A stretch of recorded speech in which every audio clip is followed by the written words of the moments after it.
Durante la sesión introductoria hablamos a grandes rasgos sobre lo que significaba la sexualidad. En esta primer sesión formal nos adentraremos más a este tema, evitando caer en las barreras recurrentes de pensarla con una visión coitocéntrica y heterosexual, ya que la sexualidad debe ser fundamentalmente hablar de vivencias únicas de cada persona, sin denotar rasgos ni jerarquías personales. También significa hablar de todas las edades, desde la infancia hasta la madurez de chicas y chicos, hombres y mujeres, de cualquier orientación e identidad sexual, discapacidad y a partir de la multiculturalidad. Una vez entendiendo el hecho sexual humano, nos permite comprender la diversidad. Es por eso que, más que hablar de sexualidad, hablaremos de sexualidades. Detengámonos a pensar un momento sobre aquellos elementos que han configurado nuestra sexualidad actual. Es decir, hay que hacer un repaso de nuestra tradición cultural, de la estructura de nuestra sociedad y el tipo de educación que recibimos para empezar a deconstruir y construir y no repetir historias de violencia, discriminación, abuso y poder, y por el contrario lograr encontrar alternativas mucho más liberadoras. Entonces, en primer lugar, hay que especificar ciertos conceptos que se han venido utilizando de manera indistinta, pero que es importante aclarar: sexualidad, sexo y género. Y desde la sexología entender que existen tres realidades: la sexuación, la sexualidad y la erótica. Comenzando con la definición de sexo, hay que entender que es el conjunto de elementos que engarzados configuran a una persona como sexuada en masculino o femenino. Es decir, que construirse como hombre o mujer es el resultado de un proceso que se desarrolla a lo largo de toda nuestra vida y que se encuentra concatenado con una serie de niveles o elementos estructurales. El primero tiene que ver con el sexo genético, el sexo gonadal, el sexo genital y el sexo somático o morfológico, que da lugar a una figura corporal variante a lo largo del tiempo durante la infancia, la pubertad, la juventud y la madurez. Al hablar de género, nos referimos, por otra parte, a una construcción sociocultural que varía de cultura a cultura y que define diferentes características emocionales, intelectuales y de comportamiento de las personas por el hecho de ser hembras o machos. Estaríamos hablando entonces de características que la sociedad atribuye a las personas como masculinas o femeninas. Hacer esta distinción es necesaria porque eso nos permitiría diferenciar lo que es biológico de aquello que no lo es. La sexualidad, por su parte, sería el modo de vivirse, verse y sentirse como persona sexual. El modo o modos con que cada cual vive, asume, potencia y cultiva o puede cultivar ser alguien sexual. Es decir, son las vivencias.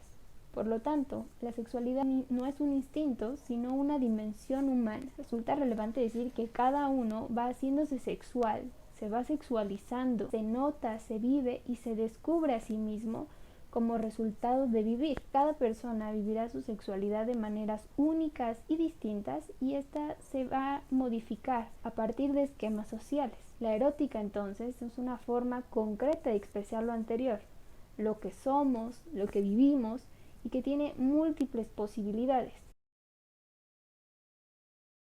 El sexo es el conjunto de elementos que engarzados hacen que una persona sea masculina o femenina. La sexualidad sería el modo de vivirse, de verse y sentirse como persona sexuada. Y la erótica sería la expresión práctica, la manera de expresarse como ser sexuado aquí y ahora. Todo esto debe ser regido por los valores del placer, el respeto, la confianza, la comunicación y la igualdad, así como la diversidad.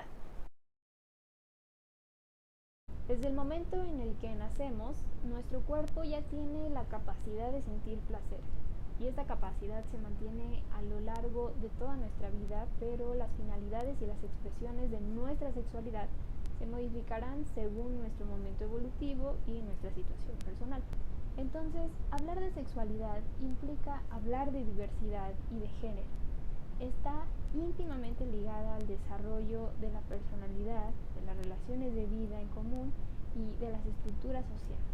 Si hiciéramos una síntesis entonces con todo lo expuesto hasta ahora, veríamos que la vivencia y la expresión de la sexualidad influyen decisivamente en la configuración de la personalidad y en la autoaceptación, y a su vez lo que somos, seres sexuados con una forma de ser, unas habilidades, necesidades y valores que influyen en la vivencia y en la expresión de la sexualidad. A partir de esto podemos decir que la sexualidad humana es más que un instinto biológico y muchísimo más que conducta. La afectividad, la comunicación y el placer son funciones claves y están presentes en todas las etapas evolutivas y pueden variar a lo largo de nuestra vida. También podemos asegurar que el desarrollo de la sexualidad tiene cabida a partir del momento en el que se tiene la conciencia del propio cuerpo, destacando que la sexualidad tiene que ver con el autoconocimiento y el desarrollo personal y no se basa en cánones prefijos, que existe más allá del coito y la genitalidad y se puede disfrutar con todas las partes del cuerpo. Y de ello se deriva que la reproducción o el orgasmo no deben ser los fines últimos de la sexualidad, concluyendo que esta es una construcción social que también varía en significado en relación a las culturas y a los momentos históricos. Entonces, si la sexualidad humana es sobre todo una construcción social, producto de la historia, lleno de simbolismos, significados y tareas, para entender esta construcción social es necesario revisar el sistema de sexo-género y su relación con ella. Previamente comenté que ser de un sexo u otro impulsa a la sociedad a generar expectativas de cómo debemos comportarnos. Esto significaría hablar de género, ya que indicaría las diferencias entre hombres y mujeres desde un punto de vista social y cultural. A partir de ahí se definen las diferentes características y funciones por el hecho de ser hembras o machos. Por lo tanto, estaríamos hablando de un conjunto de ideas, creencias, representaciones y atribuciones sociales construidas en cada cultura tomando como base la diferencia sexual. El género se basa en estereotipos. Los estereotipos son juicios de valor que categorizan a grupos y personas según su aspecto, conducta o costumbres, identificando rasgos e imágenes para representar a todo un grupo en su totalidad. Y no solo eso, sino que clasifica creando opiniones negativas o positivas. Ahora bien, los estereotipos de género son distintos y exclusivos. Corresponderían a uno de los polos o de los ejes de la masculinidad y de la feminidad. Pero también son bipolares. A las mujeres se les atribuyen cualidades y debilidades que se le excluyen a los varones y viceversa. Pero también son complementarios, es decir, las tareas que se asignan a mujeres y hombres se complementan entre sí. Para fines prácticos vamos a poner un listado de las cualidades o elementos constitutivos del hombre y de la mujer según las construcciones sociales más comunes. Atendiendo a otros ejemplos, seguro que alguna vez hemos escuchado frases como las mujeres son dependientes, emocionales, cálidas, delicadas, pero también calculadoras. O el sueño de toda mujer es ser madre. U otros como los hombres son independientes, competitivos, bruscos y no muestran sus sentimientos. Hombres y mujeres tienen atribuciones estereotípicas negativas o positivas o neutras, pero lo cierto es que en general los estereotipos más valorados son los atribuidos a los hombres, incluso al ser negativos como en el caso de la agresividad o la violencia. Estereotipar a uno u otro sexo tiene profundas repercusiones en la vida de las personas, porque el imaginario colectivo de lo que es ser mujer o es ser hombre se forja en las personalidades y se atribuyen unos roles diferenciados por sexo, dándole al masculino un rol principal y al femenino uno subordinado. Hablemos sobre roles. El rol de género es el papel que se hace representar para considerar a una mujer o a un hombre dentro de una sociedad, es decir, los papeles o conductas que socialmente se esperan que cumplamos. El rol constituye un modelo con un aspecto normativo interiorizado que designa lo que alguien debe hacer para dar validez a su estatus de mujer o de hombre. Ahora bien, la identidad de género se entiende como la concepción individual de género que tiene una persona de sí misma. Visto desde fuera, cada persona se expresaría de diversas maneras en su aspecto a través del comportamiento u otras marcas externas que coincidieran con su juicio de autoclasificación con ser mujer u hombre. El peligro que entraña los estereotipos es que a partir de ellos se crean los roles de género asimétricos que conllevan discriminaciones entre mujeres y varones porque son sistemas binarios que se oponen entre mujer y hombre o lo femenino y lo masculino. Esto no da lugar a un plan de igualdad, sino a un orden de jerarquía.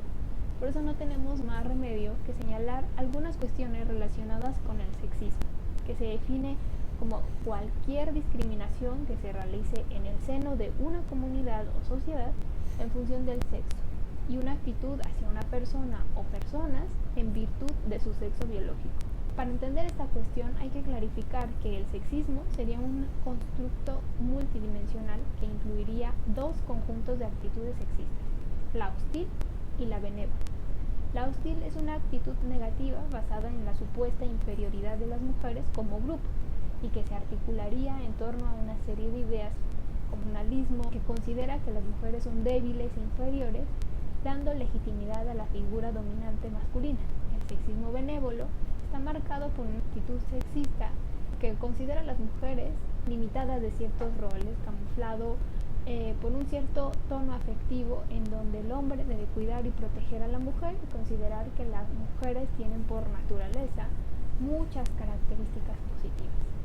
De ahí la importancia del enfoque de género o perspectiva de género, que significa adoptar una mirada explicativa al tipo de relaciones y comportamientos que se dan en la interacción entre hombres y mujeres y las funciones y roles que asume cada quien en sus respectivos núcleos de convivencia. La perspectiva de género se asumiría una visión crítica sobre la realidad social, identificando las posibles diferencias y semejanzas entre hombres y mujeres. A manera de cierre, creemos que es necesario defender una afirmación de la diferencia individual de la persona independientemente del sexo al que pertenezca, y considerar una alienación todo intento de encasillamiento, es decir, todo aquello que nos condicione o nos haga desarrollarnos en función de expectativas ajenas.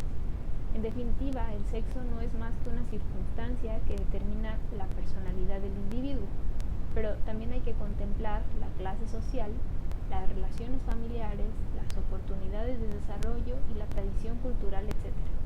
Aunque estamos en una época de transición, los efectos de la tradición cultural son fuertes, pero no debemos afirmar que si las mujeres y los hombres han desarrollado hoy en día elementos que se consideraban masculinos o femeninos, es debido a cambios que implican que los roles no son inherentes al sexo, sino son productos del rol social y cambian según éste lo haga.